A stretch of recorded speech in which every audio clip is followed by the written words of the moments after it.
Hello दोस्तों। तो एक वीडियो और मेरी आई है यहाँ पर। आज मैं आपको बताने वाला हूँ formal letter letter to the editor.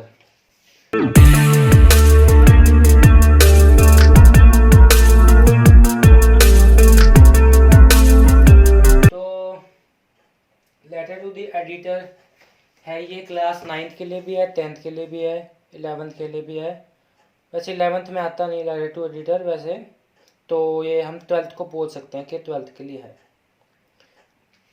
तो लेटर टू एडिटर, सबसे पहले हम समझते हैं कि लेटर टू एडिटर होता क्या है।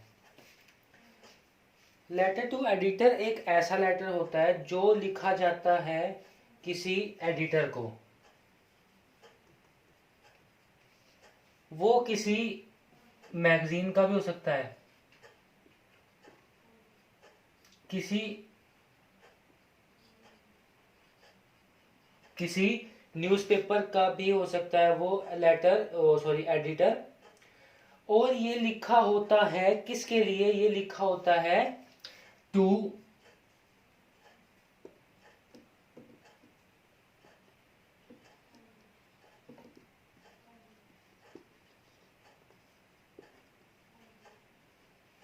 Highlight highly social concerns. Social concerns मतलब जो हमारी समाज के अंदर हमें मुश्किलें पैदा हो रही हैं, कंसर्न्स पैदा हो रहे हैं, उसको हाईलाइट करने के लिए, ताकि ये जितने भी जनरल अवेयरनेस है पब्लिक के अंदर जाएं, हम अवगत करें कि हमारी बात नहीं सुनी जा रही, कृपया हमारी मदद करें। हम न्यूज़ लेटर एडिटर को क्यों लिखते हैं? ताकि ये खबर को प्रकाशित करें, ताकि लोगों को पता चले कि ये प्रॉब्लम्स हो रही है और इसके ऊपर स्ट्रिक्ट एक्शन हो। ठीक है ना? तो हम क्या बोल सकते हैं? A letter to the editor may be written to the editor of a newspaper और a magazine. It is written to highlight a social और economic problem. It can also be written in order to get is publish and said medium. It is a formal letter. ये एक formal letter है।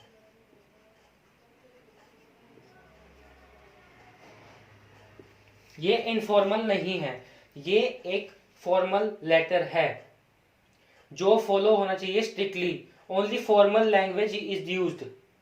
सिर्फ formal language use होनी चाहिए। Formal language का मतलब sir वगैरह ये यूज होना चाहिए। ये जैसे हम रिलेटिव नहीं बोल सकते कि तू कर दे ना कर दे, ऐसे नहीं। प्लीज प्लीज ये शब्द यूज होने चाहिए। ठीक है ना? तो एब्रीवेशंस नहीं लगानी।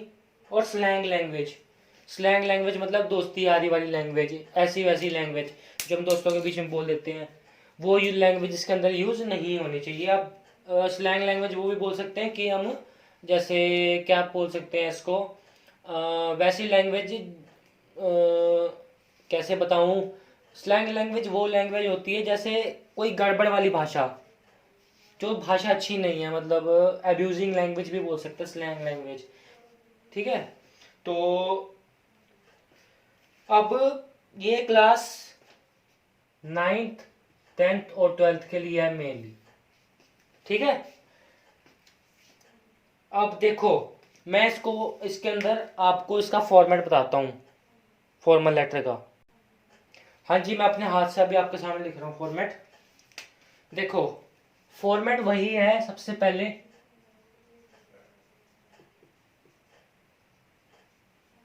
वही सेम होता है आपका एड्रेस।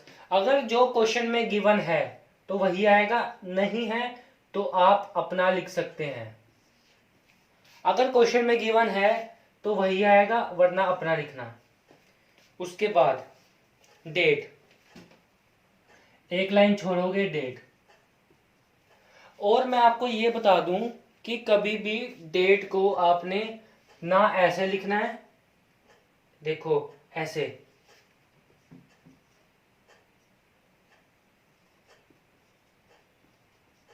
ये भी गलत है, ये भी गलत है, ये भी गलत है। ये तीनों अगर लिखोगे तो -0.5, आपके 0.5 माइनस वही हो जाएंगे जितने भी मार्क्स का आपका लेटर आएगा। तो आपको ये ध्यान रखना है कि आपको इस तरह की डेट यहाँ पर नहीं लिखनी। मैं बताता हूँ आपको कैसी डेट लिखनी है। आपको लिखनी है, देखो ऐसी डेट, या तो आपको लिखनी है 18 मार्च, 21 भी लिख सकते हैं, या आपकी मर्जी है 2021 लिख सकते हैं, या मार्च पहले आ जाएगा, मार्च 18 2021। ये दो करेक्ट फॉर्म है डेट को लिखने के। ना आपने स्लैश यूज करना है, ना आपने हाइफन यूज करना है, ना आपने डॉट यूज करना है। ठीक है, इसको फटाफट कर देते हैं।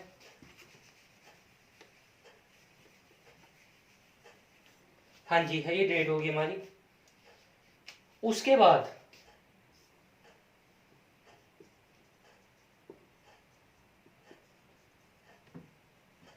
वही सेम, रिसीवर्स एड्रेस हमेशा क्वेश्चन में गिवन होगा। ठीक है, रिसीवर एड्रेस मेरे को बताने की जरूरत नहीं है। The address of the recipient of the mail, recipient मतलब लेने वाला। ठीक है, सब्जेक्ट,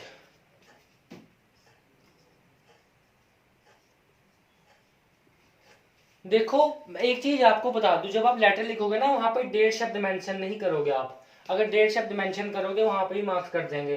कभी भी डेट शब्द मेंशन नहीं होता, सब्जेक्ट शब्द मेंशन होता है, और सब्जेक्ट को हमेशा अंडरलाइन करो। जो भी आप सब्जेक्ट लिखोगे उसको हमेशा अंडरलाइन करो ताकि वो एक अच्छा इंपैक्ट दे। सब्जेक्ट, उसके बाद सैल्यूटेशन, मैं शॉर्ट फॉर्म में लिख रहा हूं, सैल्यूटेशन। ठीक है, सैल्यूटेशन के बाद आप लिखोगे यहां पर बॉडी। Paragraph 1, paragraph 2, paragraph 3। देखो अब मैं आपको बताता हूं कि यहां पे पैराग्राफ 1 में क्या लिखना है। पैराग्राफ 1 में आप बताओगे कि आप कहां से हो, आपकी प्रॉब्लम क्या है, मतलब आपको अपना प्रॉब्लम का इंट्रो देना है। पहले में देना अपने इंट्रो ऑफ प्रॉब्लम, PBLM है प्रॉब्लम। सबसे पहले आपको यहां पर इंट्रो देना है अपनी प्रॉब्लम का। ठीक है, प्रॉब्लम के बाद इसका सॉल्यूशन, कि हम क्या क्या स्टेप्स ले सकते हैं इस प्रॉब्लम को सॉल्व करने की खातिर। उसके बाद आप कंक्लूजन पे आओगे, या आप सॉल्यूशंस को लास्ट में लिख देना। बीच में आप लिखना कि ये प्रॉब्लम हो कैसे रही है, इसके क्या क्या कंसर्न्स हैं, सॉल्यूशन लास्ट में आएगा। ठीक है, वरना अगर सॉल्यूशन आप पहले ही लिख दोगे ना तो लास्ट में क्या लिखोगे, आप सॉल्यूशन लास्ट में लिखोगे और यहाँ पे कॉजेज लिखोगे कि उस इशू के क्या कॉजेज हैं, वो हो क्यों रही हैं, वो किस वजह से हो रही हैं, इसलिए आप सॉल्यूशन को लास्ट में लिखोगे। ठीक है, और 3 पैराग्राफ मस्ट हैं। उसके बाद क्या करना है आपने, उसके बाद आपने लिखनी है यहां पे कॉम्प्लीमेंट्री क्लोजिंग। कॉम्प्लीमेंट्री क्लोजिंग कर देनी है आपने, जैसे thank you, yours faithfully, yours obediently, yours truly. वैसे तो आप योर्स ट्रूली लिखो, योर्स ट्रूली ठीक रहेगा, योर्स फेथफुली मत लिखना, योर्स ट्रूली लिख देना। ठीक है, उसके बाद सेंडर्स नेम, या पहले सबसे पहले सिग्नेचर, जैसे नाम है मोनू, मोनू सिग्नेचर कर दिए। उसके बाद सेंडर्स का नाम, अगर उसकी कोई डेजिग्नेशन है तो यहां पे डेजिग्नेशन लिख देनी है, वरना अ कंसर्न सिटीजन आपने लिखना ही लिखना है, अच्छा लगेगा। अ कंसर्न सिटीजन, मैं एक कंसर्न सिटीजन हूं या मैं एक रिस्पॉन्सिबल सिटीजन हूं। ठीक है, तो इसका अब देखते हैं हम एग्जाम्पल। आपके पास यहाँ पे क्वेश्चन है कि यू आर अभिषेक ऐश्वर्य, आपका नाम गिवन है।